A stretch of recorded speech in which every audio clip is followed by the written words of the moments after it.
Isang mapagpalang araw sa inyong lahat, mga kapuso at kapanalig sa bawat kwento. Handa na ba ang inyong mga diwa para sa isang paglalakbay na susubok sa lahat ng inyong pinaniniwalaan? Sinasabi nila, ang unang impresyon ay madalas nakabatay sa panlabas na anyo, sa gara ng damit, sa bigat ng pangalan, sa taas ng posisyon. Ngunit paano kung ang katotohanang kayang magligtas sa iyo ay hindi nagmumula sa mga nagkikislapang boardroom, kundi sa isang anino, sa pasilyo na araw-araw mong nilalagpasan? Halina't pakinggan natin ang kwento ni Hiraya at Luntian at tuklasin ang tunay na halaga ng isang puso. Ang dulo ng Mont Blanc pen ni Luntian, Luan del Mar, ay halos 1 milimetro na lang ang layo mula sa makapal at mamahaling papel. Sa ibaba ng kanyang pirma, nakasalalay ang kinabukasan ng Del Mar Holdings, ang imperyong ipinamana sa kanya ng kanyang ama. Mula sa bintanang salamin ng kanyang opisina, sa pinakatuktok ng Del Mar Tower, tanaw niya ang buong lungsod ng ginto, isang dagat ng mga gusali at abalang kalsada na para bang mga laruan lamang mula sa kanyang kinatatayuan. Ito ang mundo niya. Ito ang kaharian niya. Sa isang pirma, mas lalawak pa ang kahariang ito. This is it, Luan, the deal of a lifetime. Ang boses ay nagmula kay Dagtom Alcaraz, ang kanyang kanang kamay, matalik na kaibigan, at Chief Operating Officer. Nakangiti ito, ang tipo ng ngiti na nagsasabing, "We made it." Sa tabi nito, si Mahalina Ramos, ang kanyang dating nobya, na ngayoy isa sa mga consultant ng proyekto, ay sumang-ayon sa isang matamis na tango. Ang ganda ni Mahalina ay parang isang mamahaling palamuti sa silid. Perpekto, makintab, at nagbibigay ng karagdagang kislap sa tagumpay na abot kamay na nila. After this, Del Mar Holdings will be untouchable. Dagdag ni Mahalina, ang kanyang boses ay malambing na tila musika. Napangiti si Luan. Ang bigat sa kanyang balikat ay unti-unting gumagaan. Sa loob ng 2 taon mula nang pumanaw ang kanyang ama, ginawa niya ang lahat para patunayan ang kanyang sarili. Marami ang nagduda. Masyado raw siyang bata. Masyadong mapusok. Ngunit ang kasunduan sa Silangan Horizons Corporation ay ang kanyang magiging obra maestra. Ito ang magpapatahimik sa lahat ng kritiko. To New Horizons. Bulong ni Luan sa sarili habang inihahanda ang kamay para sa huling galaw. Ngunit bago pa man dumampi ang tinta sa papel, isang kaguluhan ang umalingaw-ngaw mula sa labas ng conference room. May mga sigawan. Isang pamilyar na boses ng security guard na sumusubok na pigilan ang isang tao. "Sandali lang. Kailangan kong makausap si Mr. Del Mar. Importante to." Biglang bumukas ang mabigat na pinto na gawa sa mahogany. Iniluwan nito ang isang babaeng nakasuot ng asul na uniforme ng janitorial staff. Gusot ang kanyang damit, may butil ng pawis sa kanyang noo, at ang kanyang mga mata ay nagpapakita ng pinaghalong takot at desperasyon. Siya si Hiraya Solomon, isa sa mga tagalinis sa palapag na yon. Isang mukha na madalas makita ni Luan sa pasilyo, ngunit hindi niya kailanman binigyan ng pansin. Isang anino na bigla na lang nagkaroon ng boses. "Sir, wag po. Huwag po ninyong pirmahan yan." Sigaw niya habang pilit na kumakawala sa pagkakahawak ng 2 gwardiya. Napatigil ang lahat. Ang tensyon sa silid ay napalitan ng pagkabigla at pagkainis. Tumingin si Luan kay Dagtom na mabilis na kumunot ang noo. Si Mahalina naman ay napairap, halatang nayayamot sa eksena. "What is the meaning of this?" Malamig na tanong ni Luan. Ang kanyang tingin ay nakapako sa babae. Ang perpektong sandali niya ay nasira. Ang kanyang tagumpay ay nabahira ng isang iskandalo mula sa isang taong hindi niya inaasahan. "Ma'am, bawal po dito," sabi ng isang gwardiya. Pilit na hinihila si Hiraya palabas. "Sandali lang, pakiusap." Pagmamakaawa ni Hiraya, ang kanyang mga mata ay nakatuon lamang kay Luan. "Sir, Yang kontratang yan, patibong po yan. Mawawala po ang lahat sa inyo. Naramdaman ni Luan ang pag-init ng kanyang ulo. Isang kahihiyan. Sa harap ng kanyang mga kasosyo, sa pinakamahalagang araw ng kanyang karera, isang simpleng janitress ang gumagawa ng eksena at inaakusahan siya ng katangahan. That's enough, mariing sabi ni Luan. Ang bawat salita ay may bigat ng awtoridad. Hindi niya tinignan si Hiraya. Sa halip, ibinaling niya ang tingin sa hepe ng seguridad. Get her out of my sight and consider her fired. Ang mga salitang yon ay tila isang malakas na sampal kay Hiraya. Ang determinasyon sa kanyang mukha ay biglang nabura at napalitan ng sakit at kawalan ng pag-asa. Ngunit habang hinihila siya palabas ng mga gwardiya, isinagwan niya ang kanyang huling lakas. Ang Phantom Assets Clause sa Section 8. Sigaw niya, ang kanyang boses ay halos pumiyok na. Basahin niyo po, patibong po yan. At pagkatapos ay isinara na ang pinto. Ang silid ay muling binalot ng katahimikan. Pasensya na sa abala, sabi ni Dagtum. Inaayos ang kanyang kurbata. May mga tao talagang nawawala sa sarili. Huwag mo na siyang isipin ni Luan. She's probably paid by a competitor. Dagdag ni Mahalina, habang nilalagyan ng champagne ang isang baso para kay Luan. A cheap trick. Let's proceed with the celebration. Tumango si Luan. Pilit na ibinabalik ang kanyang kompostura. Tama sila. Isang murang paninira. Isang desperadong hakbang mula sa isang taong wala namang alam sa mundo ng korporasyon. Muli niyang dinampot ang panulat. Ngunit habang ibinababa niya ito, ang mga huling salita ni Hiraya ay umalingaw-ngaw sa kanyang isipan, paulit-ulit na parang isang sirang plaka. Ang Phantom Assets Clause sa Section 8, isang technical term, isang particular na section. Hindi ito salita ng isang ordinaryong tao na nawawala sa sarili. Biglang nanigas ang kanyang kamay, ang dulo ng mamahaling panulat ay nanatiling nakalutang ilang hibla lang ang layo mula sa papel. Ang pirma na magbabago sana sa lahat ay bigla na lang naging isang malaking tandang pananong. Ang tunog ng pagsara ng mabigat na pinto ng conference room ay parang isang paghatol sa buong pagkatao ni Hiraya Hira Solomon. Ang mga salita ni Luntian Del Mar, "Get her out of my sight and consider her fired," ay patuloy na umuulit sa kanyang isipan. Bawat pantig ay tila isang matulis na bubog na tumutusok sa kanyang puso.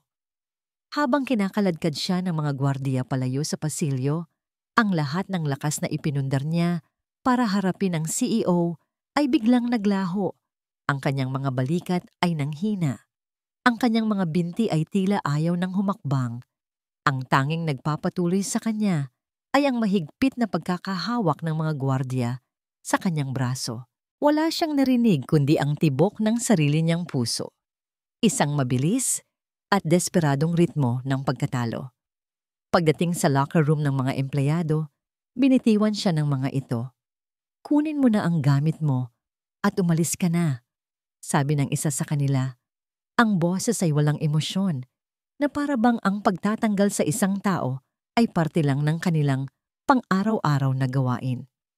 Dahan-dahang binuksan ni Hira ang kanyang maliit na locker. Sa loob, naroon ang kanyang mundo. Isang lumang litrato nila ng kanyang nakababatang kapatid na si Liwayway, isang maliit na rosaryo, isang librong pinamagatang Advanced Financial Analysis na nakatago sa ilalim ng kanyang pamalit na damit at ang kanyang payak na wallet. Habang isa-isa niyang inilalagay ang mga gamit sa kanyang bag, bumalik sa kanyang alaala ang lahat. 6 na buwan. 6 na buwan siyang nagtrabaho bilang isang anino sa Del Mar Tower. 6 na buwan siyang yumuyuko, umiiwas sa tingin ng mga taong dati ay kanyang kahanay. 6 na buwan niyang tiniis ang amoy ng panlinis at ang pagod ng katawan para lang sa isang bagay. Ang health insurance, ang insurance na siyang bumubuhay sa pag-asa ni Liwayway. Ngayon, sa isang iglap, nawala ang lahat. Paglabas niya sa naglalakihang gusali ng Delmar Holdings, ang sikat ng araw ay tila ng uuyam. Ang lungsod ng ginto na kanina lang ay simbolo ng kapangyarihan mula sa bintana ni Luan ay naging isang halimaw na handang lumamon sa mga tulad niyang maliliit. Ang kanyang tinutuluyang apartment ay nasa isang masikip na eskinita, malayo sa kislap ng sentro ng syudad.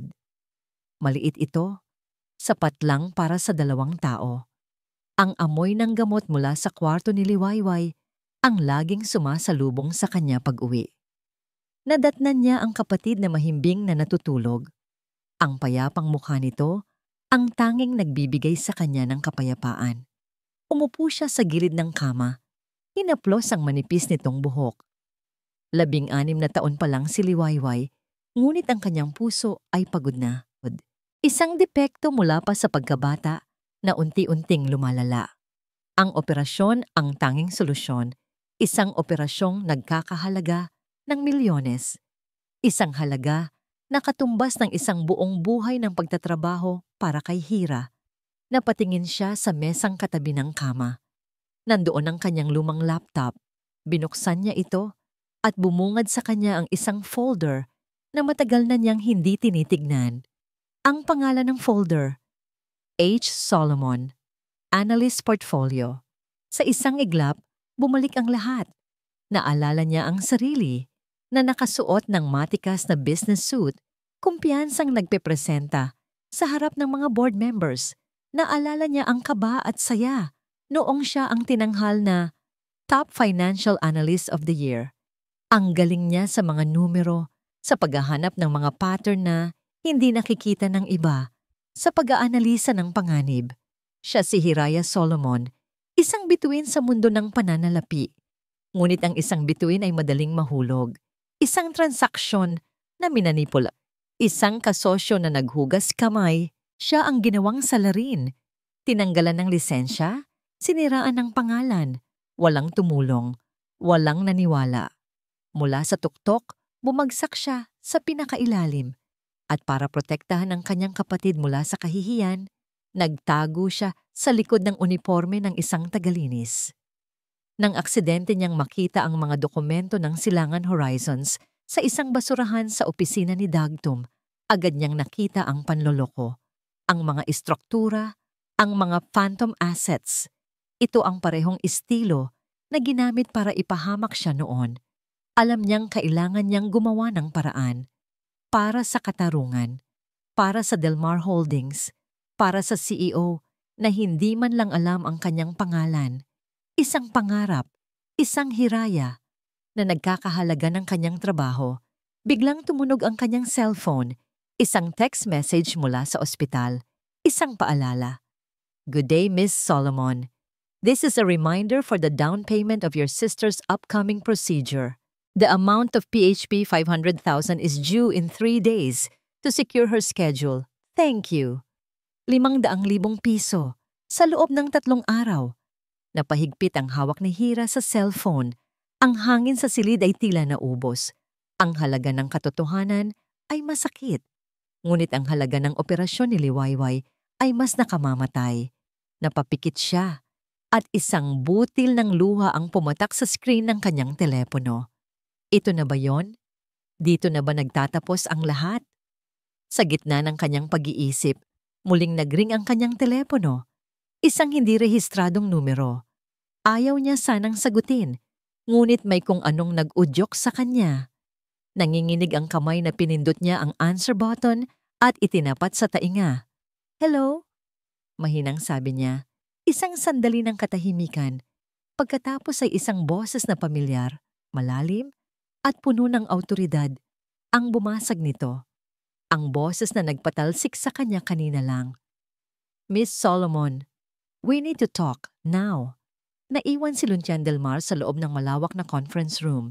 Ang 2 baso ng champagne na inihanda ni Mahalina ay nanatiling hindi nagagalaw sa mesa. Ang mga bula nito ay unti-unting namamatay, tulad ng diwa ng selebrasyon na dapat sana'y nagaganap. Umalis na sina Dagtum at Mahalina. Panatag sa isipang ang lahat ay ayon sa plano. Ngunit para kay Luan, ang katahimikan sa silid ay mas maingay pa kaysa sa sigawan kanina. Hindi niya maialis sa isip ang mga mata ni Hiraya Solomon, ang desperasyon, ang katapatan, at higit sa lahat, ang mga salitang binitiwan nito. Ang Phantom Assets Clause sa Section 8, isang ordinaryong janitress ay hindi basta-basta makakabigkas ng ganoong mga salita. Phantom assets, isang terminong ginagamit sa mga komplikadong pandaraya sa pananalapi para palubuhin ang halaga ng isang kumpanya. Paano? Saan niya narinig yun? Sinubukan niyang isantabi ito. Baka nagkataon lang. Baka narinig lang niya sa kung saan. Ngunit ang pagdududa, minsang maitanim, ay parang isang ugat na pilit gumagapang sa isipan, naghahanap ng puwang para lumaki. 10:00 na ng gabi. Ang lungsod ng ginto ay isa ng karagatan ng mga ilaw sa labas ng kanyang bintana. Ngunit si Luan ay hindi pa umuuwi. Nasa ibabaw ng kanyang mesa ang kontrata. Kanina pa niya ito tinititigan, binabalik-balikan.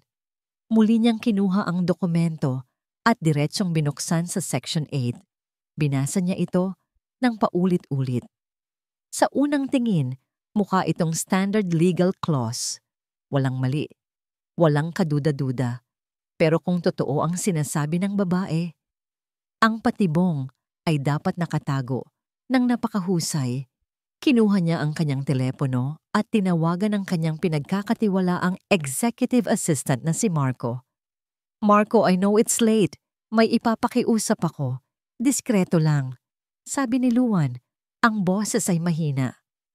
I-email mo sa akin ang buong background file ni Hiraya Solomon, janitorial staff, at pakisuyong ipareview ang Section 8, Clause 2. 1 ng Silangan Horizons contract sa isang independent legal analyst.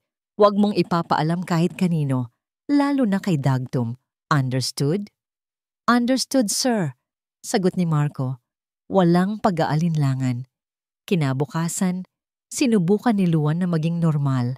Pumasok siya sa opisina, nginitian ng mga empleyado, ngunit may isang bigat sa kanyang dibdib na hindi maalis. Nakasalubong niya si Dagtum sa pasilyo. Luan, good morning. Nakatulog ka ba ng maayos? Bati nito, tinapik pa siya sa balikat.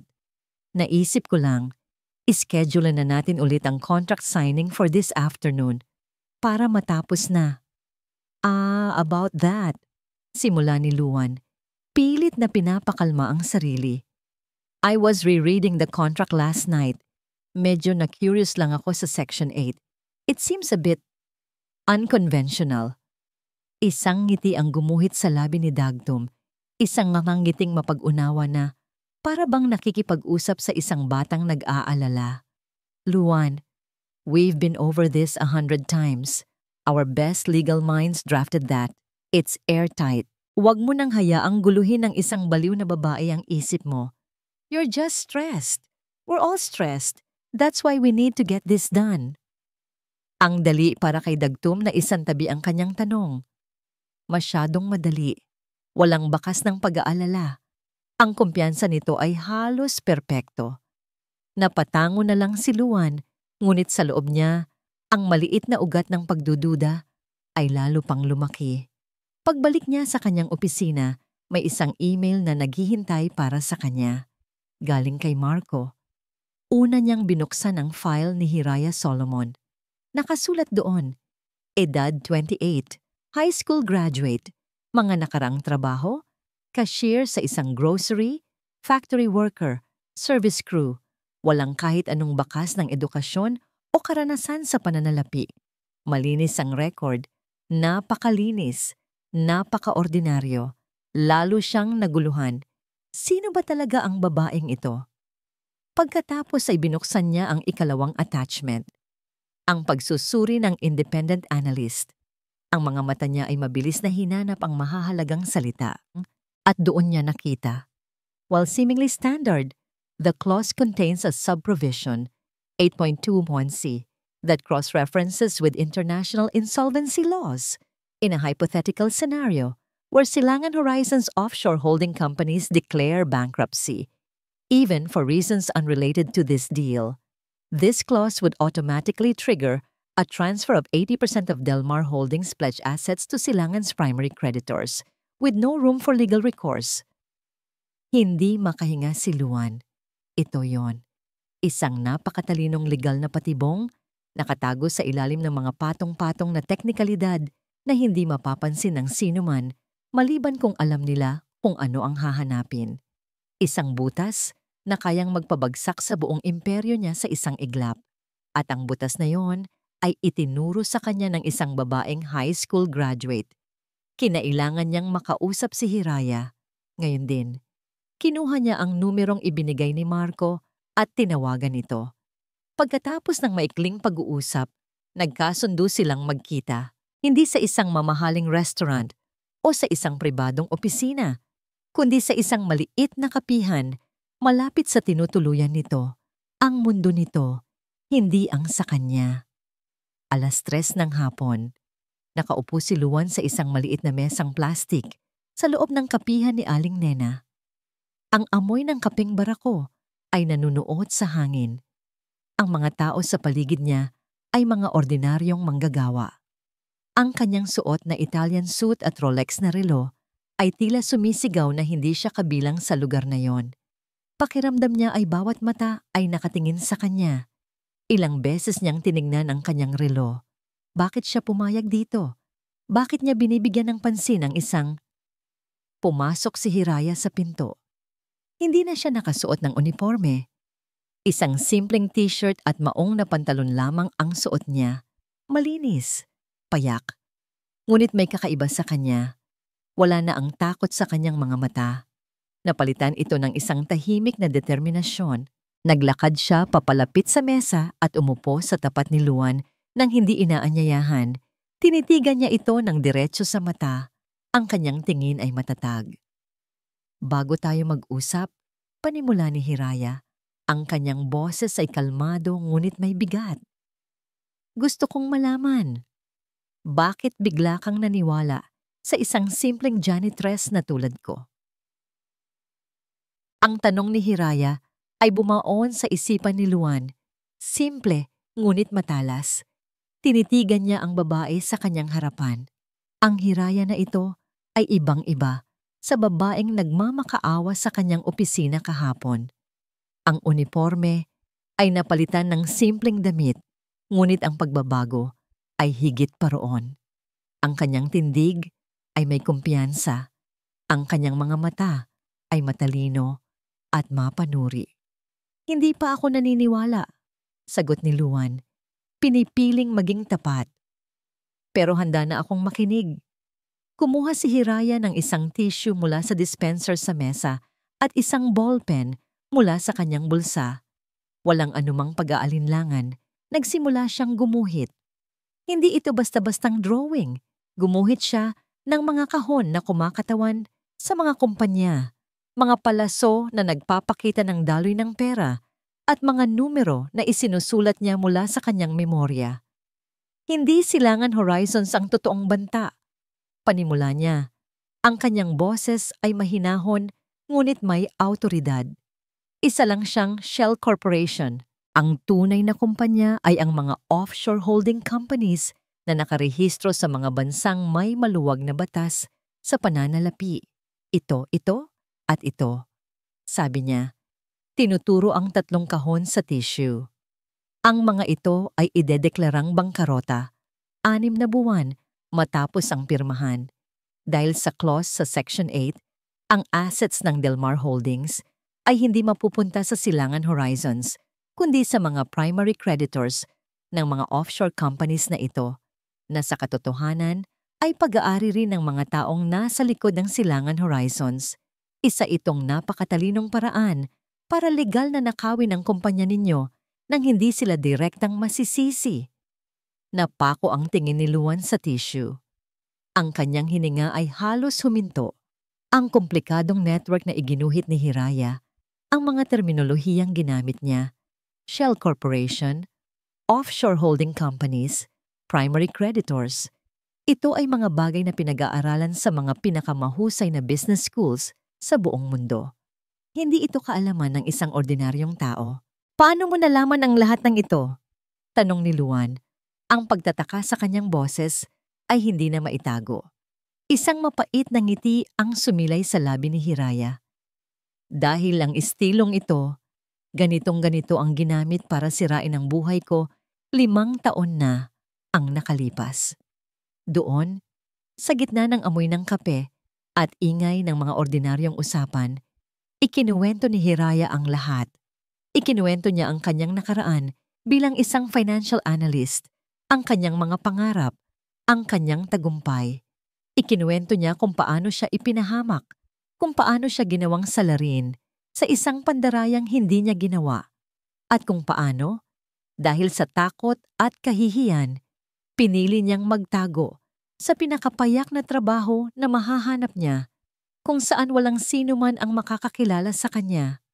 Nagtatrabaho ako sa Del Mar Tower para sa health insurance ng kapatid ko. Pagtatapos niya, ang kanyang boses ay bahagyang nanginig sa huling bahagi. May sakit siya sa puso. Kailangan niya ng operasyon. Habang nagsasalita si Hiraya, ang pananaw ni Luan sa kanya ay tuluyang nagbago. Ang babaeng nasa harapan niya ay hindi isang hamak na janitress. Siya ay isang henyo na pinagkaitan ng pagkakataon. Isang reyna na napilitang magsuot ng basahan. Ang paghanga ay unti-unting pumalit sa kanyang pagdududa, paghanga sa kanyang talino, paghanga sa kanyang katatagan, at isang biglaang pagkadama ng hiya para sa paraan ng kanyang pagtrato dito kahapon. Kaya ka naglakas loob na harapin ako, bulong ni Luan, kahit alam mong ikakatanggal mo sa trabaho. Tumango si Hiraya, dahil alam ko ang pakiramdam na mawalan ng lahat dahil sa kasinungalingan. Ayokong mangyari yon sa iba. Katahimikan. Sa unang pagkakataon, mula nang mamuno siya sa kumpanya, naramdaman ni Luan na nakahanap siya ng isang taong tunay na mapagkakatiwalaan. Isang taong walang ibang motibo, kundi ang gawin ang tama. Miss Solomon, Hiraya, pagtatama ni Luan sa sarili. Gusto kong kunin ka bilang consultant. Lihim lang, tulungan mo akong ilantad ang lahat ng ito. Babayaran kita ng higit pa sa sapat. At ako na ang bahala sa lahat ng gastusin sa ospital ng kapatid mo. Lahat. Ang mga mata ni Hiraya ay biglang nanlaki, puno ng gulat at pag-asa. Sa isang iglap, ang bigat na pasan niya sa loob ng maraming taon ay tila gumaan. Totoo po ba yan, sir? Luan. Tawagin mo akong Luan. Sabi niya, isang maliit na ngiti ang nagsisimulang mabuo sa kanyang mga labi. Inilihad niya ang kanyang kamay sa ibabaw ng mesa, isang alok ng kasunduan. Nag-atubili si Hiraya ng isang segundo, pagkatapos ay dahan-dahan niyang iniabot ang kanyang kamay para tanggapin ito. Nang magdikit ang kanilang mga palad, ang magaspang na kamay ni Hiraya na sanay sa pagtatrabaho at ang makinis na kamay ni Luan na sanay sa pagpirma ng mga kontrata, isang kakaibang kuryente ang dumaloy sa kanilang dalawa. Isang koneksyon na higit pa sa propesyonal na usapan. Nagkatinginan sila at sa maikling sandaling iyon, ang mundo sa paligid nila ay tila nawala. Binitiwan ni Hiraya ang kanyang kamay, bahagyang namumula. Sige, Luan, payag ako. Matapos ang kanilang usapan, halos hindi na makapaghintay si Luan na umalis. Kailangan niyang magplano, kailangan niyang kumilos. Nagpaalam siya kay Hiraya, nangangakong tatawagan ito para sa kanilang susunod na hakbang. Habang naglalakad si Hiraya palabas ng kapihan, ramdam niya ang bagong pag-asa na bumabalot sa kanyang puso.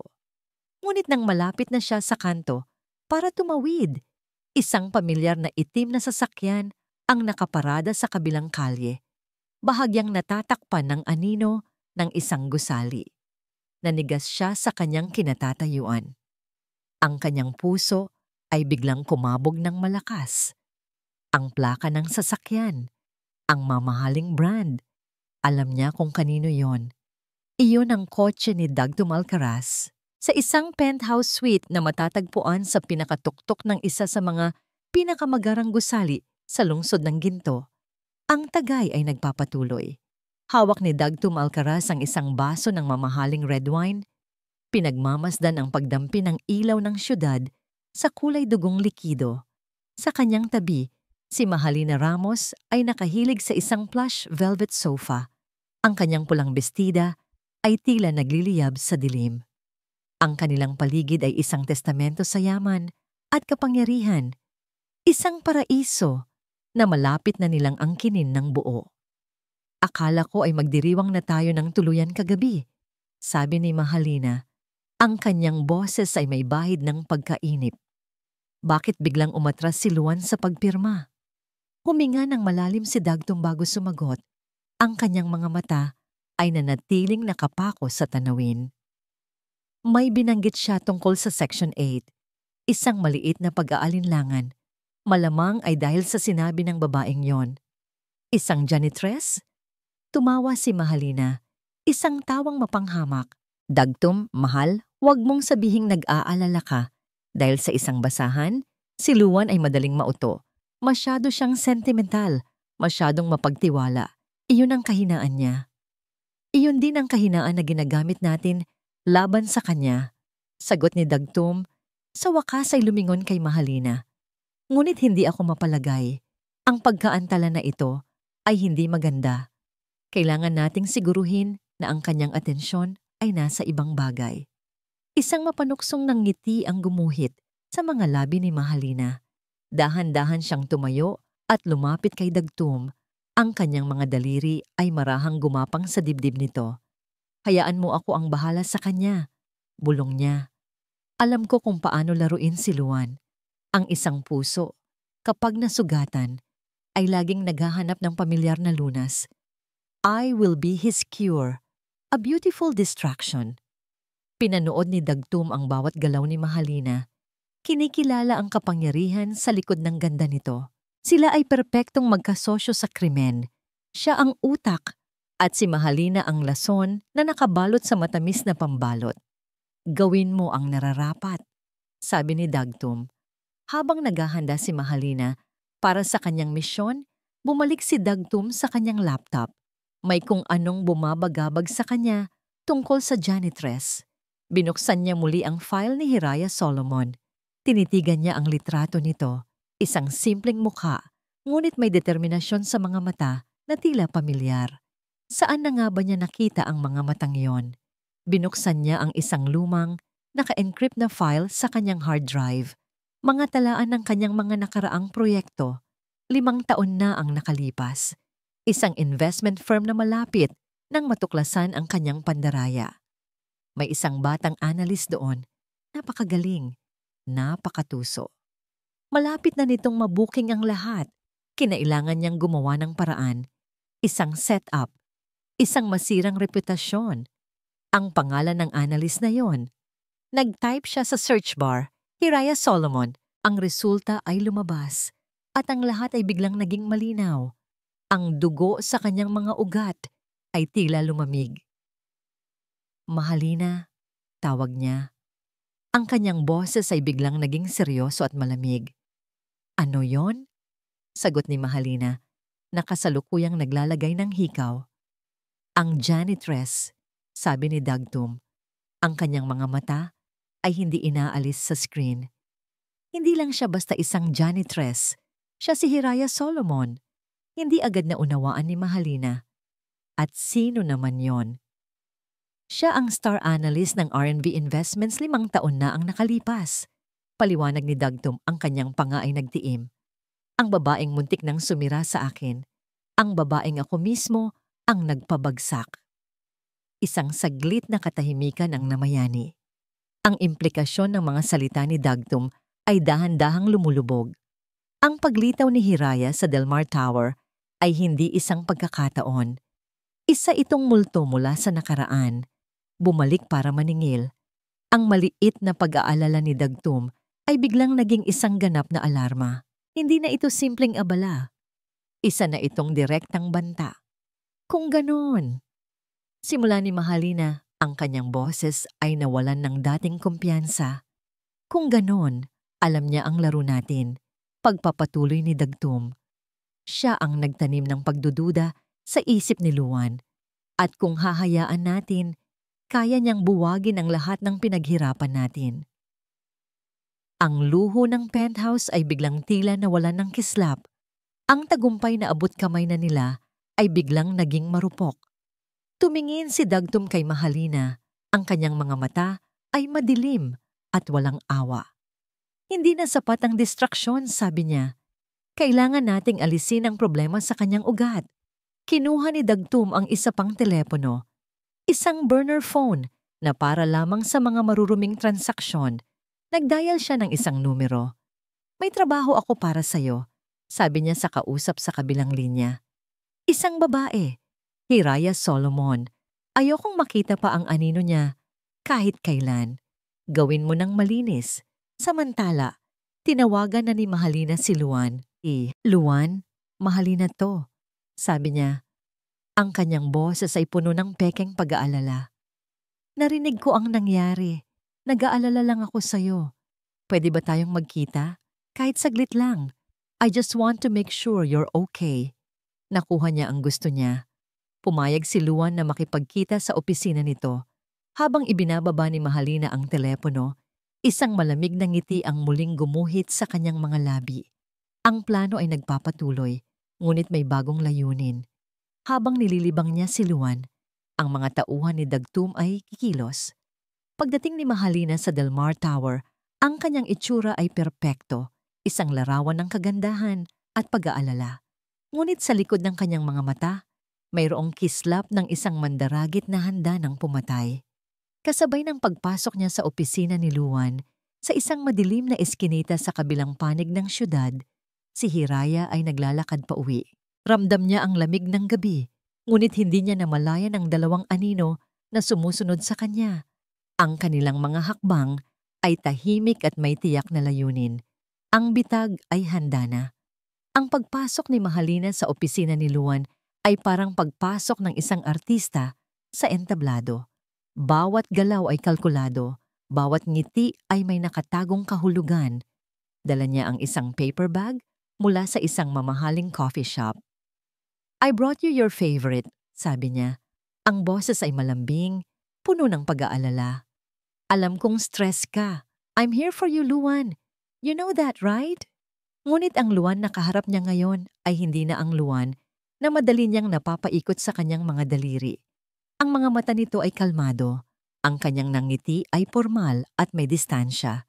Natutunan na niyang mag-ingat sa mga ahas na nag-aanyong anghel. Thank you, Mahalina. That's very thoughtful, sagot ni Luan. Hindi gumagalaw mula sa kanyang kinauupuan sa likod ng malaking mesa. But I'm in the middle of a very urgent matter. Baka hindi kita maasikaso. Sinubukan pa rin ni Mahalina. Lumapit siya sa mesa, ipinatong ang kanyang kamay sa balikat ni Luan. Kahit anong problema pa yan, nandito lang ako. You don't have to face it alone. Marahang inalis ni Luan ang kamay nito. I appreciate it, but this is something I have to handle myself. My assistant will see you out. Tumingin siya sa intercom. Marco, please assist Miss Ramos. Ang ngiti sa mukha ni Mahalina ay bahagyang naglaho, napalitan ng isang malamig na kislap sa kanyang mga mata bago niya ito muling naitago. Tumango siya. Of course, just call me if you need anything. Pagkaalis ni Mahalina, agad na kinuha ni Luan ang kanyang telepono at tinawagan si Hiraya. Ang balita na nakita nito, ang kotse ni Dagtum ay nagpatibay sa kanyang hinala.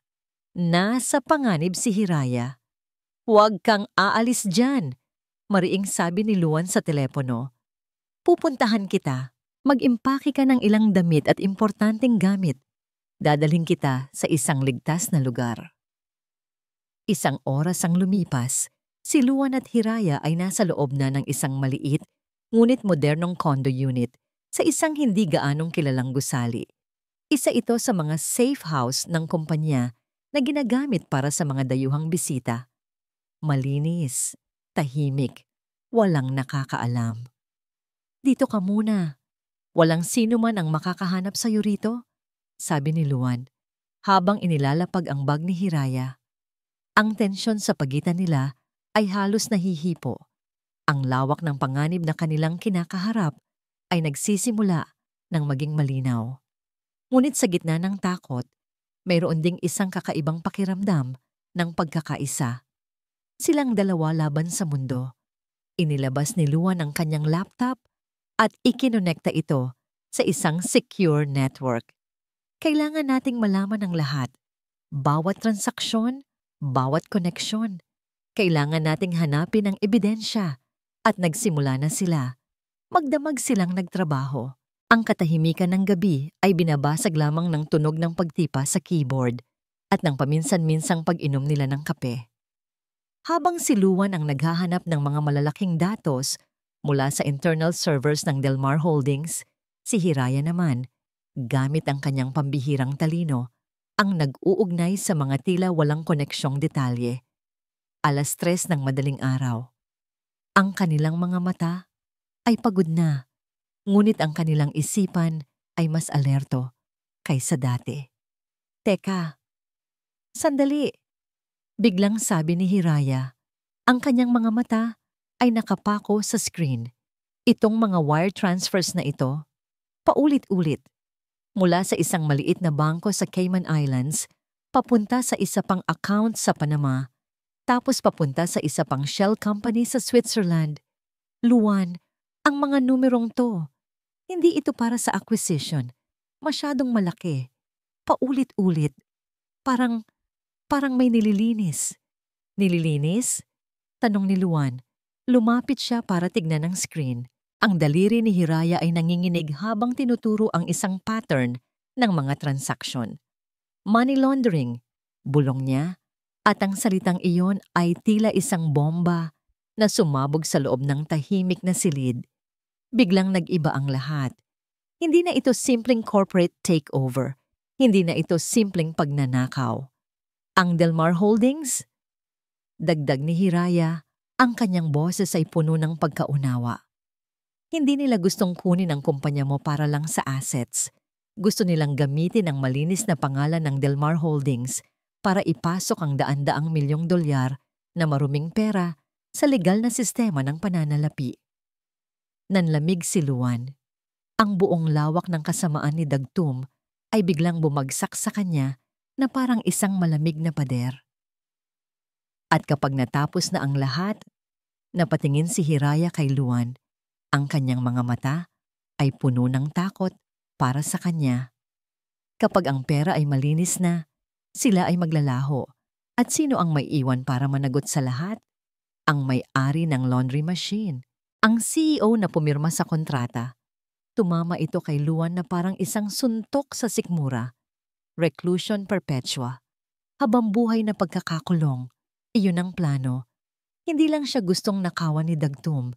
Hindi lang siya gustong ipahamak. Gusto siyang sirain ito nang walang anumang bakas na matitira. Ang kanyang matalik na kaibigan, ang kanyang kapatid, ay nagbabalak na makita siyang nabubulok sa kulungan habang ito ay nagpapakasasa sa yaman na ninakaw mula sa kanya. Isang nakakabinging katahimikan ang bumalot sa kanila. Ang bigat ng katotohanan ay halos hindi nila makaya. At sa gitna ng katahimikang iyon, isang tunog ng notifikasyon ang umalingaw-ngaw mula sa laptop ni Luan. Ping! Isang bagong email mula sa isang hindi kilalang sender na may kakaibang address. Ang subject? Isang babala. Dahil sa kaba, binuksan ni Luan ang email. Maikli lang ang mensahe. Nagkamali ka sa pinagkakatiwalaan mo. Sa ibaba nito, may isang naka-attach na file, isang zip file na pinangalanang ang totoong mukha ni Hiraya. Nanginginig ang kamay ni Luan habang kiniklik niya ito.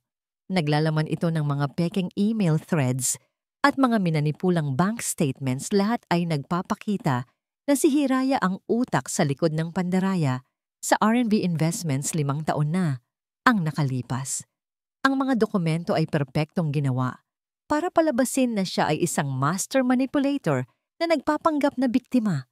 At sa pinakailalim ng email, may isa pang pangungusap. Isang pangungusap na tila isang laso na dahan-dahang gumapang sa kanyang isipan. Huwag kang magtiwala sa kanya. Isa rin siyang ahas. Dahan-dahang itinaas ni Luan ang kanyang tingin mula sa screen. Ang kanyang mga mata ay puno ng bagong pagdududa at tumingin siya kay Hiraya na walang kamalay-malay sa bumbang kasasabog lang sa kanilang munting alyansa.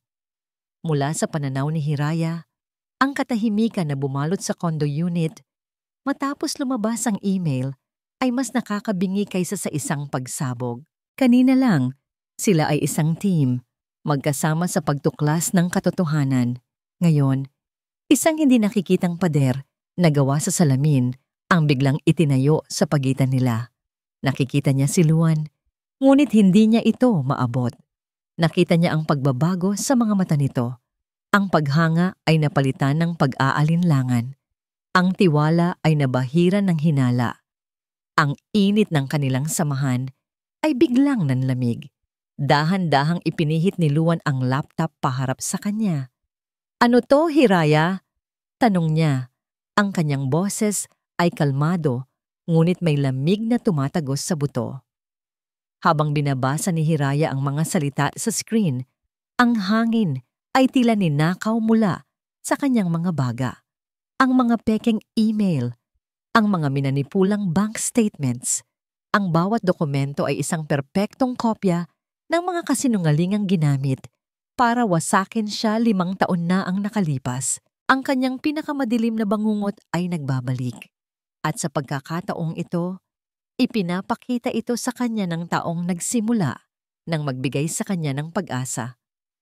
Ito ang ginawa nila sa akin noon. Halos pabulong na sabi ni Hiraya. Ang kanyang mga kamay ay nagsimulang manginig. Peke ang lahat ng yan. Gawa-gawa lang nila yan para sirain ako. Paano ako makakasiguro? Tanong ni Luan. At ang tanong na yon ay sumaksak kay Hiraya ng mas malalim kaysa sa anumang paninira. Ang galing ng pagkakagawa, ang mga petsa, ang mga pirma. Paanong nangyari na sa lahat ng tao sa mundo? Ikaw, na may ganitong nakaraan, ang bigla na lang sumulpot sa opisina ko. Tumayo si Hiraya. Ang sakit ay unti-unting napapalitan ng galit.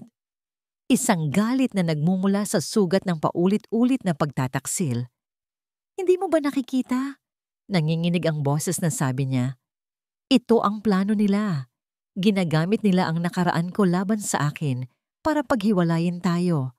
Para hindi ka maniwala sa akin. Luan, ikaw na mismo ang nakakita sa kontrata. Ikaw na ang nakarinig sa akin. Bakit ngayon ka magdududa?" "Dahil ang buong buhay ko ang nakataya rito." Sigaw ni Luan. Sa wakas ay sumabog na rin ang kanyang pinipigilang emosyon. Si Doug Tum. Kilala ko siya mula pagkabata. Kapatid ang turing ko sa kanya. Ikaw. 2 araw pa lang kitang kilala. Paano kung totoo ang sinasabi nila? Paano kung ginagamit mo lang din ako para makapaghiganti sa mundong tumalikod sa'yo? Ang bawat salita ay isang dagok. Ang bawat akusasyon ay isang patunay na para sa mga taong tulad ni Luan, ang isang taong minsan nang nadungisan ay mananatiling marumi habang buhay. Ang lakas ni Hiraya ay biglang nawala. Ang pakikipaglaban ay tila wala ng saysay. Napagod na siyang magpaliwanag. Napagod na siyang ipagtanggol ang kanyang sarili.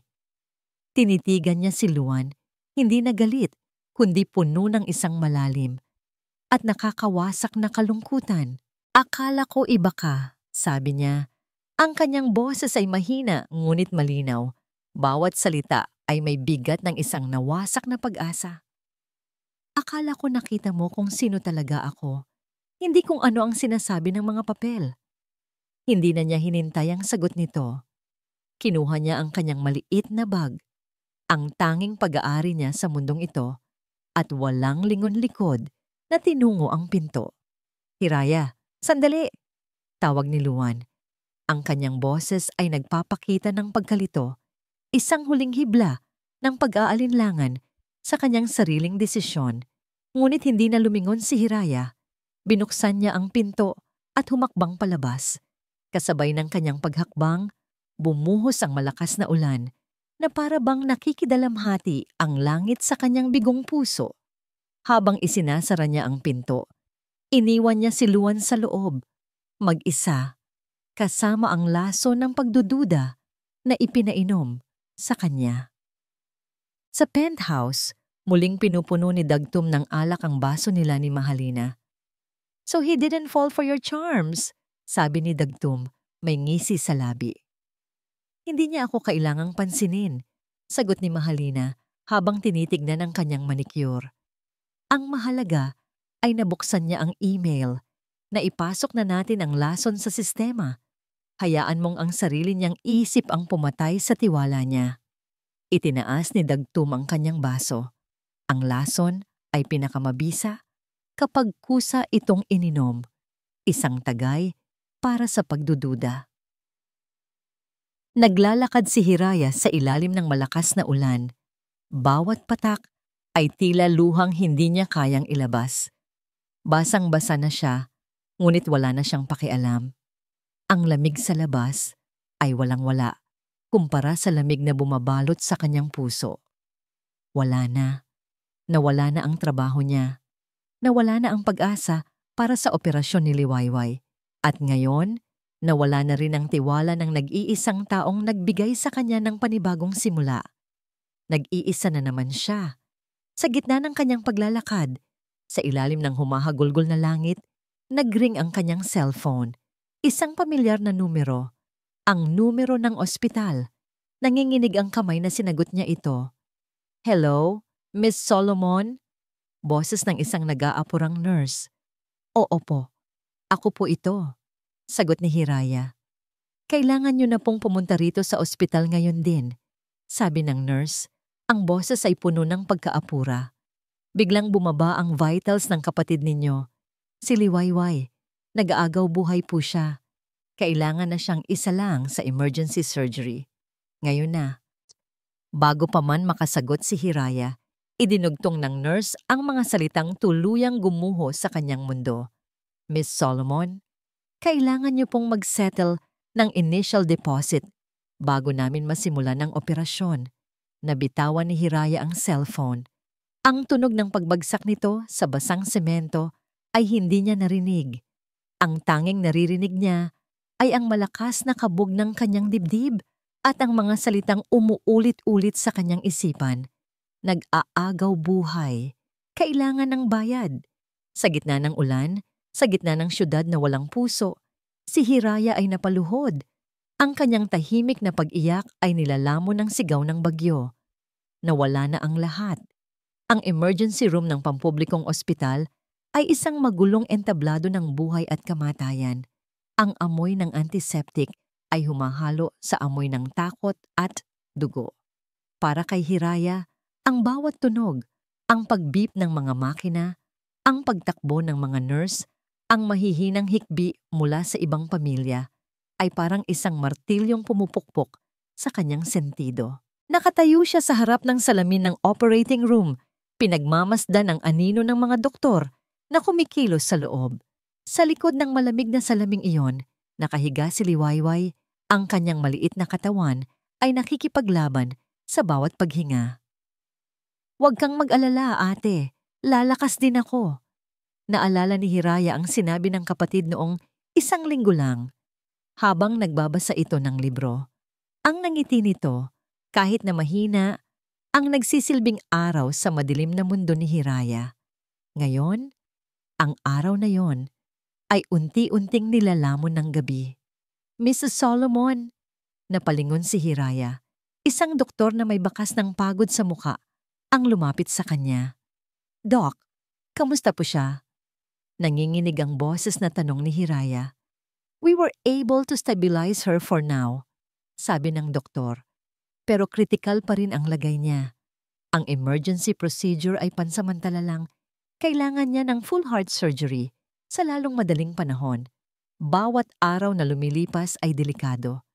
Gagawin ko po ang lahat Halos pabulong na, sabi ni Hiraya. Ngumiti ng malungkot ang doktor. Miss Solomon, ang down payment na naibigay mo kanina mula sa savings mo, kulang pa yon para sa gamot niya hanggang bukas. We need you to settle a significant amount for us to proceed with the major operation. Ang mga salita ng doktor ay isang pinal na hatol. Ang lahat ng naipon niya ay naibuhos na niya para lang mapigilan ang pagdurugo. Ngayon, wala na siyang kahit isang kusing. Napatingin siya sa kanyang mga kamay. Walang laman, walang kapangyarihan. Siya ay isang henyo sa pananalapi na hindi kayang iligtas ang pinakamahalagang yaman niya. Napaupo siya sa isang upuang bakal sa pasilyo. Ang kanyang mukha ay isinubsob sa kanyang mga palad. Isang malalim at tahimik na desperasyon ang bumalot sa kanya. Wala na siyang matatakbuhan, walang malalapitan. Ito na ang dulo. Sa gitna ng milyon-milyong tao sa lungsod ng Ginto, pakiramdam niya ay siya na ang pinaka-nag-iisang tao sa buong mundo. Naiwan si Luan sa gitna ng katahimikan ng condo unit. Ang tanging naririnig niya ay ang malakas na patak ng ulan sa bintana at ang mabilis na tibok ng sarili niyang puso. Ang amoy ng kape at ang naiwang bango ni Hiraya ay nanatili sa hangin. Isang paalala ng alyansang winasak niya dahil sa kanyang karuwagan. Tinitigan niya ang laptop screen, ang mga pekeng ebidensya laban kay Hiraya. Ang mga salitang, isa rin siyang ahas. Paulit-ulit niyang binasa ang mga ito, pilit na kinukumbinsi ang sarili na tama ang kanyang ginawa. Ngunit isang boses sa kanyang isipan ang hindi matahimik. Ang boses na nagpapaalala sa kanya ng talino sa mga mata ni Hiraya. Ang boses na nagpapaalala sa kanya ng katapatan sa kanyang mga salita. Ang boses na nagsasabing, akala ko iba ka. Dahil sa hindi maipaliwanag na dahilan, muli niyang sinuri ang mga file. Ngunit sa pagkakataong ito, hindi bilang isang CEO na nagpoprotekta sa kanyang kumpanya, kundi bilang isang investigador na naghahanap ng katotohanan. Tiningnan niya ang bawat detalye, bawat metadata ng mga pekeng email, at doon niya nakita. Isang maliit, halos hindi mapansing detalye. Ang isa sa mga pekeng email ay may reference sa isang Project Nightingale, isang codename, isang proyektong sinimulan niya kasama si Dagtum noong sila ay nagsisimula pa lamang. Isang proyektong hindi kailanman na isa publiko. Walang sino mang nakakaalam nito. Walang sino mang pwedeng maglagay nito sa isang pekeng email, maliban sa iisang tao. Si Dagtum Alcaraz. Sa isang iglap, ang lahat ng pagdududa ni Luan ay nabura. At ang pumalit dito ay isang nakakayanig na katotohanan. Ginago siya, nilinlang. Ginamit ni Dagtum ang sarili nilang lihim para sirain ang tiwala niya kay Hiraya. At siya, tulad ng isang tanga, ay naniwala. Isang alon ng pagsisisi ang bumaha sa kanyang pagkatao. Ang sakit sa mga mata ni Hiraya bago ito umalis. Ang bigat ng kanyang pagtalikod. Agad niyang kinuha ang kanyang telepono at sinubukang tawagan ito. Cannot be reached. Sinubukan niya ulit. Cannot be reached. Ang kaba sa kanyang dibdib ay lumalaki sa bawat segundo. Nasaan siya? Ligtas ba siya? Sa gitna ng kanyang pag-aalala, isang text message ang pumasok. Galing sa kanyang assistant na si Marco. Sir, I have urgent news. Mr. Alcaraz has just called for an emergency board meeting. He's moving the contract signing to tomorrow morning at 9 a.m. sharp. He said you already gave your approval. Nanigas si Luan. Ang huling piraso ng puzzle ay nalaglag sa lugar. Pinaghiwalay sila ni Dagtum. Inalis si Hiraya sa eksena. At ngayon, pinapabilis na nito ang huling hakbang ng plano. Wala ng oras, wala na siyang Hiraya. At bukas ng umaga, mawawala na sa kanya ang lahat. Tumayo si Luan. Ang kanyang isipan ay nag-uunahan sa paghahanap ng solusyon. Tumingin siya sa bintana sa syudad na basang-basa ng ulan. Pakiramdam niya ay nalulunod siya. Para siyang isang haring nawalan ng kaharian, ng reyna at ng dangal. Ito ang pinakamadilim na gabi ng kanyang buhay. Ang bawat segundo na lumilipas ay parang isang dagok sa puso ni Luan habang tinatahak ng kanyang sasakyan ang basang kalsada patungo sa ospital. Ang imahe ni Hiraya, ang sakit sa mga mata nito, ang bigat ng kanyang pagtalikod ay paulit-ulit na naglalaro sa kanyang isipan. Isang pagkakamali, isang malaking pagkakamali na dulot ng kanyang kahinaan, ng kanyang pagdududa. At ngayon, baka huli na ang lahat para itama ito. Tumakbo siya papasok ng ospital, hindi na alintana ang kanyang basang damit o ang mga taong napapatingin sa kanya. Hinanap siya ng kanyang mga mata sa bawat sulok ng emergency room hanggang sa makita niya ito. Nakaupo sa isang malamig na upuang bakal, mag-isa, nakayuko. Ang kanyang mga balikat ay nanginginig sa isang tahimik na pag-iyak. Ang babaeng nagpakita ng pambihirang tapang ay ngayon nilarawan ng isang ganap na pagkatalo. Dahan-dahan siyang lumapit. Nang maramdaman ni Hiraya ang kanyang presensya, dahan-dahan itong itinaas ang kanyang tingin. Walang galit sa mga mata nito. Walang panunumbat. Ang nandoon lang ay isang malalim, basag na kalungkutan. Isang tingin na nagsasabing, wala na. Walang salitang namutawi sa kanilang mga bibig. Hindi kailangan. Sa katahimikan na yon, nakita ni Luan ang kabuuan ng pinsalang idinulot niya. Hindi siya nagsalita. Sa halip, tumalikod siya at mabilis na tinungo ang billing section. Anong pangalan ng pasyente? Tanong niya sa babae sa counter. Ang kanyang boses ay may awtoridad na hindi matatawaran. Liwayway Solomon po, sir. Gusto kong bayaran ng lahat, mariing sabi ni Luan. Inilabas ang kanyang black card. Ang emergency procedure, ang nakatakdang major heart operation, ang pinakamagaling na private room, ang pinakamahusay na team ng mga surgeon sa buong bansa. I-arrange mo. Ngayon din, walang tanong-tanong. Ako ang bahala sa lahat. Napatulala ang staff, ngunit sa isang tingin pa lang sa mukha ni Luan Del Mar, alam nilang hindi ito nagbibiro. Mabilis silang kumilos. Bumalik si Luan kay Hiraya. Nakatingin ito sa kanya, puno ng pagkalito.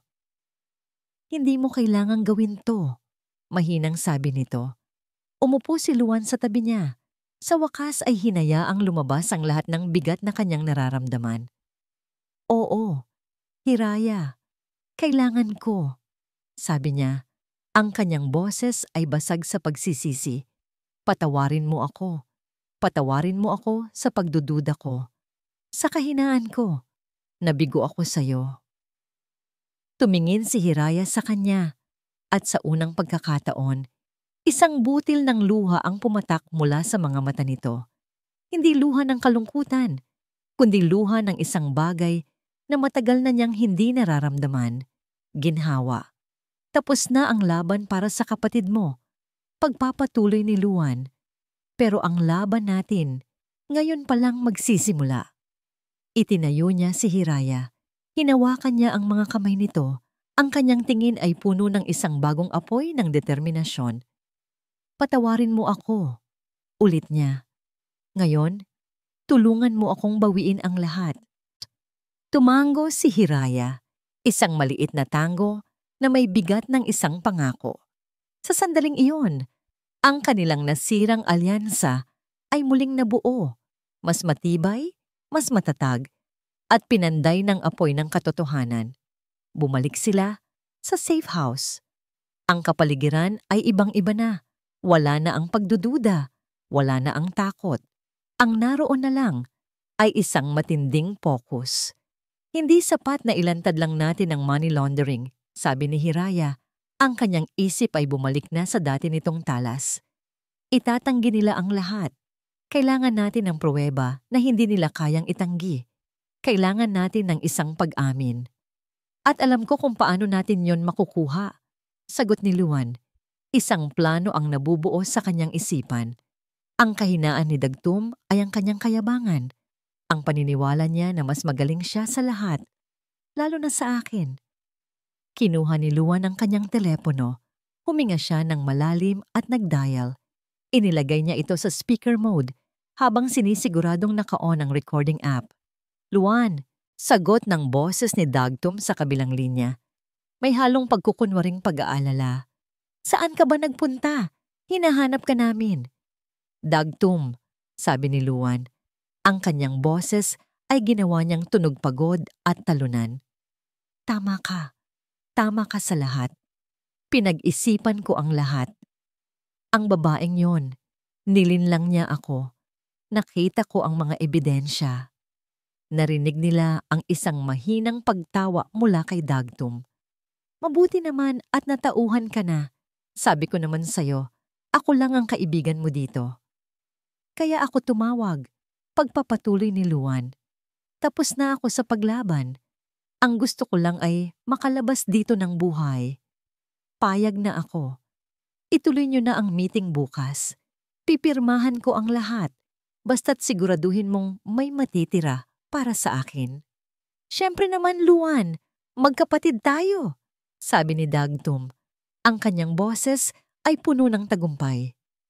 Ito ang pinakamagandang desisyon na ginawa mo. Sa wakas, ginamit mo ang utak mo. See you tomorrow. At mula bukas, isang bagong mundo na ang haharapin natin. Pagkababa ng telepono, nagkatinginan sina Luan at Hiraya.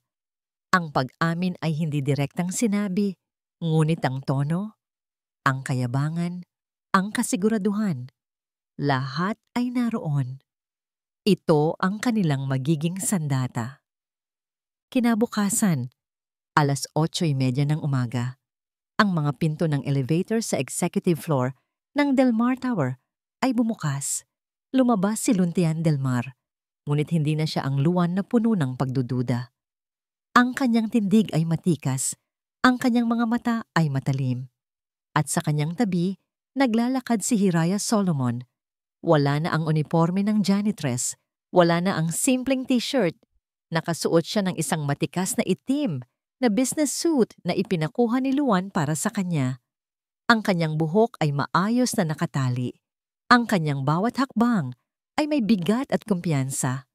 Siya ang reynang muling umangkin sa kanyang trono. Habang naglalakad sila sa pasilyo, lahat ng empleyado ay napapahinto. Nagtataka kung sino ang makapangyarihang babae sa tabi ng kanilang CEO. Sa dulo ng pasilyo, sa labas ng conference room, naghihintay sina Dagtum at Mahalina. Nakangiti sila, mga ngiting mapang-asar at puno ng pagwawagi. Tiningnan nila si Luan na parang isang talunang sundalo at si Hiraya na parang isang langaw na naligaw. Hindi nila alam na ang hinaharap nila ay hindi isang talunang hari at isang hamak na tagasunod, kundi dalawang mandirigma na handa nang bawiin ang lahat. Ang hangin sa loob ng conference room ay mabigat sa pinaghalong amoy ng mamahaling pabango at kasakiman. Ang mga miyembro ng board ng Del Mar Holdings, mga makapangyarihang lalaki at babae na sanay sa mga numerong may 0 ay nakaupo sa paligid ng mahabang mesa na gawa sa mahogany. Sa kanilang harapan, si Dagtum Alcaraz ay nakatayo sa lectern. Ang kanyang boses ay puno ng kumpiyansa at pananabik, na para bang isang general na nag-uulat ng kanyang pinakamalaking tagumpay. Mga ginang at ginoo, panimula ni Dagtum, isang matagumpay na ngiti ang nakaguhit sa kanyang mga labi. Ngayong umaga, nasasaksihan natin hindi lang ang isang kasunduan, kundi ang pagsilang ng isang bagong panahon para sa Del Mar Holdings. Ang pagsasanib-puwersa natin sa Silangan Horizons ay magbubukas ng mga pinto tungo sa pandaigdigang merkado. Isang bagay na pinangarap lang natin noon. Si Luan ay tahimik na nakaupo sa dulo ng mesa, sa upuang nakalaan para sa CEO. Ang kanyang mukha ay kalmado, halos walang emosyon. Tumingin si Dagtum sa kanya, isang tingin na may halong pagmamalaki at pang-uuyam. At syempre, ang lahat ng ito ay hindi magiging posible kung wala ang suporta at, sa huli, ang pag-unawa ng ating CEO, si Mr. Luntian Del Mar. Lahat ng mga mata ay napunta kay Luan, naghihintay ng kanyang pagtango. Dahan-dahan, tumayo si Luan. Ngunit imbes ng ngumiti, isang seryosong ekspresyon ang nasa kanyang mukha. Bago tayo magpatuloy, sabi niya, ang kanyang boses ay malinaw at matatag, pumuno sa bawat sulok ng silid. May isang bagay tayong kailangang linawin. Kumunot ang noo ni Dagtum. Ito ay wala sa plano. Luan, napag-usapan na natin to. Hindi, Dagtum. Hindi pa talaga tayo tapos. Putol ni Luan. Sabi mo, ang kasunduang ito ay magbubukas ng mga pinto. Ang tanong, mga pinto para kanino? At para saan? Ang tensyon sa silid ay biglang tumaas. Bago pa man makasagot si Dagtum, ang mga pinto ng conference room ay bumukas at pumasok si Hiraya Solomon. Ang lahat ay napalingon. Ang babaeng nakasuot ng itim na business suit ay naglakad ng may awtoridad na hindi maikakaila. Ang kanyang presensya ay nag-utos ng katahimikan. Huminto siya sa tabi ni Luan. Ang kanilang mga mata ay nagtagpo sa isang saglit na pagkakaintindihan. Sino ka? Tanong ng isa sa mga board members. Anong ginagawa ng babaeng yan dito? Galit na bulong ni Mahalina kay Dagtum. Ngumiti si Luan. Mga ginang at ginoo, hayaan ninyong ipakilala ko sa inyo ang ating bagong financial consultant. Siya ang magpapaliwanag sa atin ng tunay na kahulugan ng kasunduang ito. Kinuha ni Hiraya ang remote control para sa malaking screen sa likod ni Dagtum. Sa isang click, ang logo ng Silangan Horizons ay napalitan ng isang komplikadong diagram ng mga shell corporations at offshore accounts, ang parehong diagram na iginuhit niya sa isang tissue sa kapihan. Ang Silangan Horizons ay isang ilusyon. Panimula ni Hiraya, ang kanyang boses ay matatag at puno ng kaalaman. Ito ay isang legal na istruktura na idinisenyo para sa isang layunin lamang, ang paggamit sa malinis na pangalan ng Del Mar Holdings para maglaba ng daan-daang milyong dolyar na nagmula sa mga ilegal na gawain. Isa-isang ipinaliwanag ni Hiraya ang bawat detalye. Ipinakita niya ang daloy ng pera, ang mga pekeng dokumento, at ang nakatagong clause sa Section 8. Bawat salita niya ay tila isang patalim na dahan-dahang tumutusok sa kasinungalingang binuo ni Dagtum. Sinungaling! Sigaw ni Dagtum. Ang kanyang mukha ay namumula na sa galit. Ito ay isang paninira, isang desperadong hakbang mula sa isang babaeng tinanggal sa trabaho. Isang babaeng tinanggal sa trabaho? Tanong ni Hiraya. Tumingin siya ng diretso sa mga mata ni Dagtum. O isang babaeng tinanggal mo sa trabaho? 5 taon na ang nakalipas dahil muntik na niyang mabuking ang katulad na pandaraya na ginawa mo sa R&V Investments? Namutla si Dagtum. Ang pagbanggit sa R&V Investments ay isang suntok na hindi niya inaasahan. Wala kang pruweba! Sigaw ni Mahalina. Tumayo para ipagtanggol ang kanyang kasosyo. Wala nga ba? Kalmadong tanong ni Luan. Itinaas niya ang kanyang telepono at pinindot ang play. Ang boses ni Dagtum ay umalingaw-ngaw sa buong silid, malinaw at hindi maikakaila mula sa kanilang pag-uusap kagabi. Mabuti naman at natauhan ka na. Sabi ko naman sa'yo, ako lang ang kaibigan mo dito. Ito ang pinakamagandang desisyon na ginawa mo.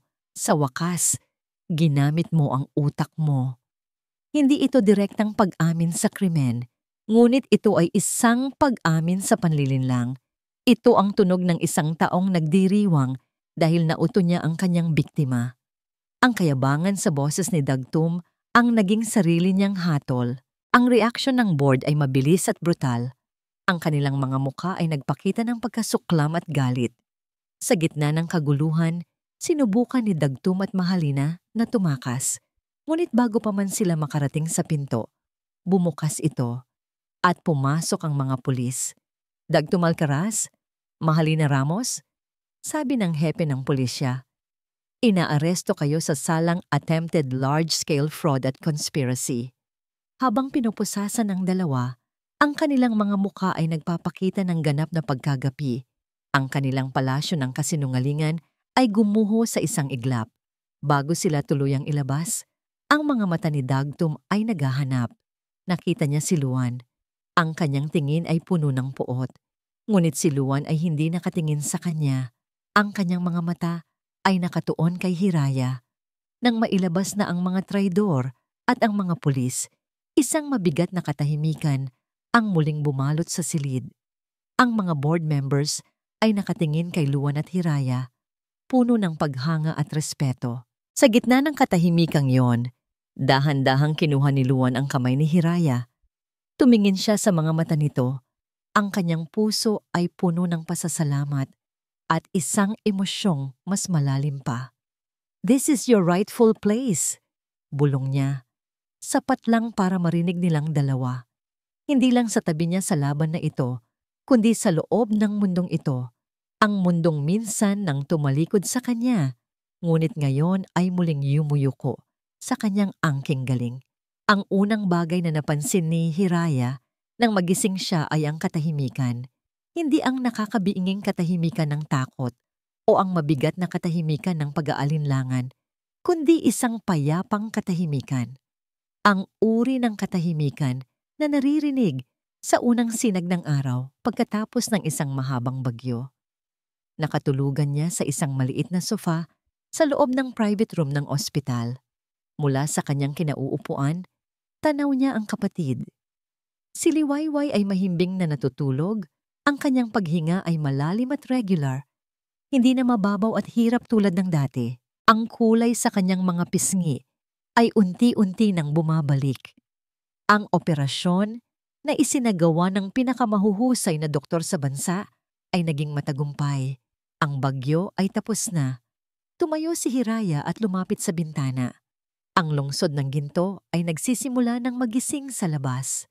Ang araw ay dahan-dahang sumisikat, pinipinta ang kalangitan ng kulay kahel at rosas. Isang bagong umaga, isang bagong liwayway. "Ate?" Isang mahinang boses ang tumawag sa kanya. Mabilis na lumingon si Hiraya.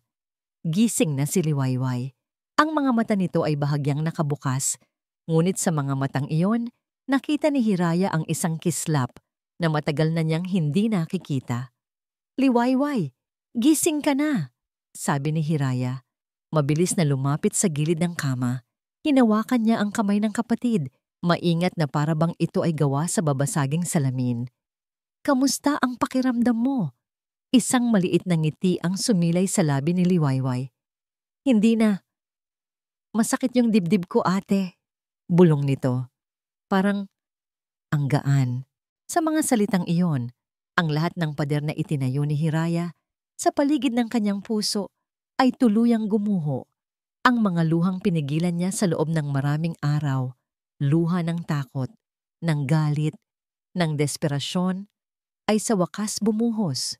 Ngunit ngayon, ito ay mga luha ng purong pasasalamat at ginhawa. Isang mahinang katok sa pinto ang pumutol sa kanilang sandali. Bumukas ito at pumasok si Luan. May dalang isang maliit na bouquet ng mga bulaklak at isang paper bag na amoy mainit na pandesal.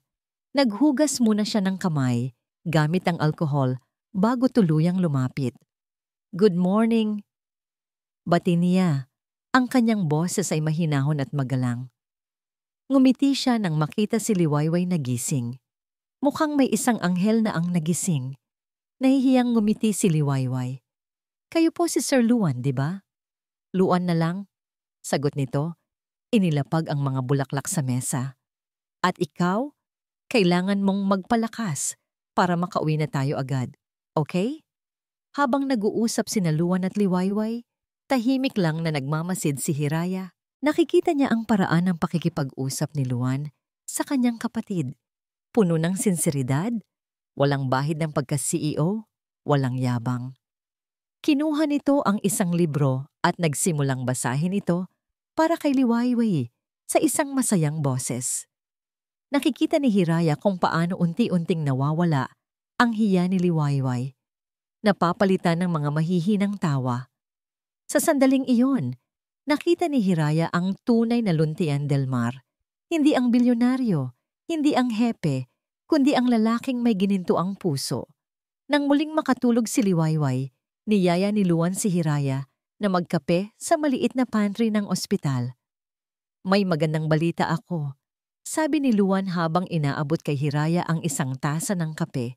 "Ginamit ko ang lahat ng resources ng kumpanya. Inimbestigahan namin ulit ang kaso mo sa R&V Investments. At sa tulong ng mga ebidensyang nakalap natin laban kay Dagtum, lumabas ang katotohanan. Ang totoong may sala ay nasa kamay na ng mga awtoridad. Ang pangalan mo, Hiraya, malinis na." Nabitawan ni Hiraya ang kanyang tasa. Mabuti na lang at nasalo ito ni Luan. Reputasyon, dangal, ang mga bagay na akala niya ay habang buhay nang ninakaw sa kanya ay ibinalik. Hindi siya makapagsalita. At may isa pa, pagpapatuloy ni Luan. "Nagpulong ang board kahapon at may isang unanimous na desisyon. Hiraya Solomon, inaalok namin sa iyo ang posisyon bilang bagong Vice President for Operations ng Del Mar Holdings." Napatingin si Hiraya kay Luan. Ang kanyang mga mata ay nanlalaki sa gulat. "VP? Pero isa kang henyo," putol ni Luan. Ang kanyang tingin ay seryoso. "At iyon ang nararapat na lugar para sa'yo, para sa amin." Isang katahimikan ang namayani sa pagitan nila. Isang katahimikang puno ng mga hindi masabing salita. Puno ng mga emosyong nabuo sa gitna ng panganib at pagtataksil. Dahan-dahang lumapit si Luan. Ang kanyang mga mata ay malambot. Puno ng isang bagay na mas malalim pa sa pasasalamat o paghanga. "Hiraya," sabi niya. Ang kanyang boses ay halos isang bulong. "May isa pa akong gustong sabihin sa'yo. Isang bagay na mas mahalaga kaysa sa trabaho o sa kumpanya." Huminto siya, tila naghahanap ng tamang mga salita. "Pero hindi pa ngayon ang tamang oras. Hihintayin ko ang araw na tuluyan ka ng maghilom. Ang araw na handa ka na." Bago pa man makasagot si Hiraya, marahan niyang itinaas ang kanyang kamay at hinawi ang ilang hibla ng buhok na tumatakip sa mukha nito. Pagkatapos, dahan-dahan siyang yumuko at naglapat ng isang magaan, magalang, at napakalambing na halik sa kanyang noo. Isang halik na nangangako, isang halik na naghihintay. Pagkatapos ay tumalikod na siya at umalis, iniwan si Hiraya sa pantry, nakatayo. Ang kanyang mga daliri ay marahang dumadampi sa kanyang noo at ang kanyang puso ay tumitibok sa isang ritmo na matagal na niyang hindi nararamdaman. Isang ritmo ng pag-asa at pag-ibig. Lumipas ang 6 na buwan. Ang malamig na simoy ng hangin na nagbabadya ng Kapaskuhan ay nagsisimula ng maramdaman sa lungsod ng Ginto. Ngunit sa loob ng Del Mar Tower, ang init ng bagong simula at tagumpay ay ramdam na ramdam. Ang opisina ng Vice President for Operations ay malawak at may tanawin ng buong syudad. Ang parehong tanawin na minsan lang pinangarap ni Hiraya mula sa pasilyo. Ngayon, ito na ang kanyang mundo. Hindi na siya isang anino. Si Hiraya Solomon, sa kanyang matikas na kasuotan at kumpiyansang tindig, ay naging isang haligi ng kumpanya. Bawat desisyon niya ay may bigat. Bawat salita niya ay may respeto. Mula sa pagiging isang janitress na lumuhod sa sahig, ngayon siya na ang isa sa mga nagpapatakbo sa pinakamataas na palapag. Ang kanyang pagbabago ay hindi lang panlabas. Ang dati takot sa kanyang mga mata ay napalitan ng kislap ng talino at determinasyon. Ang dating pag-aalinlangan ay napalitan ng paninindigan. Ang babaeng minsan niyang winasak ng sistema ay siya ngayong nag-aayos nito. At sa bawat tagumpay niya, laging nasa tabi niya si Luan, hindi bilang isang boss, kundi bilang isang kasangga, isang kaibigan, at isang matapat na tagahanga. Isang hapon ng Sabado, walang trabaho, walang mga meeting. Isang araw na para lang sa kanila. Dinala ni Luan sina Hiraya at ang ngayon ay malusog at masigla ng si Liwayway sa isang pribadong beach resort na pag-aari ng mga Del Mar. Ang buhangin ay puti at pinong-pino at ang dagat ay kalmado at kasing asul ng kalangitan. Pinanood ni Hiraya si Liwayway na masayang nagtatampisaw sa dalampasigan kasama si Luan. Naghahabulan sila, nagbabatuhan ng tubig, ang kanilang mga tawa ay isinasayaw ng hangin. Sa unang pagkakataon, sa loob ng maraming taon, nakita ni Hiraya ang kanyang kapatid na tumatakbo nang hindi napapagod. Tumatawa nang walang pag-aalala. Ang puso nito na minsan nang naging simbolo ng kanilang kahirapan ay ngayon ay malakas at puno ng buhay. Masaya siya, bulong ni Hiraya sa sarili, habang nakaupo sa ilalim ng isang puno ng niyog. Hindi lang siya ang masaya, sabi ng isang pamilyar na boses. Umupo si Luan sa tabi niya. May dalang dalawang bote ng malamig na tubig. Pawis ang kanyang noo, ngunit isang malawak na ngiti ang nasa kanyang mga labi. Salamat, Luan, sinserong sabi ni Hiraya. Salamat sa lahat. Wala kang dapat ipagpasalamat, sagot ni Luan. Ang kanyang mga mata ay nakatuon sa papalubog na araw. Kung mayroon man, ako dapat ang magpasalamat sa iyo. Iniligtas mo ako, Hiraya. Iniligtas mo ang kumpanya. Iniligtas mo ako mula sa sarili kong kahangalan. Tumingin siya kay Hiraya at sa pagkakataong ito, ang lahat ng pinigilang emosyon sa loob ng 6 na buwan ay malinaw na mababasa sa kanyang mga mata. Naalala mo ba noong sinabi ko sa ospital na may isa pa akong gustong sabihin sa'yo? Tanong niya. Tumanggo si Hiraya. Ang kanyang puso ay nagsimulang bumilis. Sinabi ko na hihintayin ko ang araw na handa ka na. Pagpapatuloy ni Luan. At sa nakalipas na 6 na buwan, nakita kitang muling buuin ang sarili mo. Nakita kitang maging ang reyna na nararapat para sa'yo. At sa bawat araw na lumilipas, mas lalo lang akong nakakasiguro. Dahan-dahan niyang kinuha ang kamay ni Hiraya. Ang pangalan mo, Hiraya. Ang ibig sabihin ay bunga ng pangarap. Sabi niya, ang kanyang boses ay puno ng lambing. Noon, akala ko ang pangarap ko ay ang maging mas matagumpay pa sa aking ama. Ang palakihin ang Del Mar Holdings, pero nagkamali ako. Hinigpitan niya ang hawak sa kamay nito. Mula nang makilala kita, nag-iba ang lahat. Hindi na lang tungkol sa kumpanya. Naging tungkol na sa'yo. Ikaw ang naging pangarap ko. Ikaw ang naging Hiraya ng buhay ko. Sa harap ng papalubog na araw, na nagpipinta sa buong paligid ng kulay ginto, dahan-dahang lumuhod si Luan Del Mar sa buhanginan. Mula sa kanyang bulsa, kinuha niya ang isang maliit na kahon at binuksan ito. Sa loob, isang simpleng singsing na may isang kumikinang na diamante ang nag-aabang. Hiraya Solomon, sabi niya, ang kanyang boses ay nanginginig sa emotion. Will you do me the honor of becoming my dream come true? Will you marry me? Ang mga luha na pumatak mula sa mga mata ni Hiraya ay hindi na luha ng kalungkutan o pasasalamat. Ito ay mga luha ng purong kaligayahan. Isang kaligayahan na akala niya ay hindi na niya kailanman mararamdaman. Tumingin siya kay Liwayway na nakangiting kumakaway mula sa malayo. Tumingin siya sa lalaking nakaluhod sa kanyang harapan. Ang lalaking nagtiwala sa kanya noong walang naniwala. Ang lalaking nagbigay sa kanya ng bagong simula. Ang lalaking nagturo sa kanya kung paano muling magmahal. Oo, bulong niya.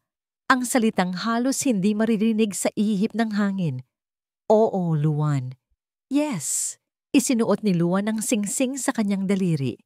At habang sila ay nagyakap sa ilalim ng ginintuang dapit hapon, alam nilang pareho na hindi ito ang katapusan ng kanilang kwento, kundi ang simula pa lamang ng kanilang pinakamagandang Hiraya. Ang bunga ng kanilang pangarap na sa wakas ay abot kamay na. At dito nagtatapos ang kwento ni Hiraya at Luntian. Mula sa kaibuturan ng aking puso, maraming salamat sa inyong pagsama sa amin sa paglalakbay na ito. Salamat sa pananatili sa bawat kabanata, sa bawat pagtawa at sa bawat pagluha. Ang pagsulat sa kwento ni Hiraya at Luntian ay isang paglalakbay din para sa akin.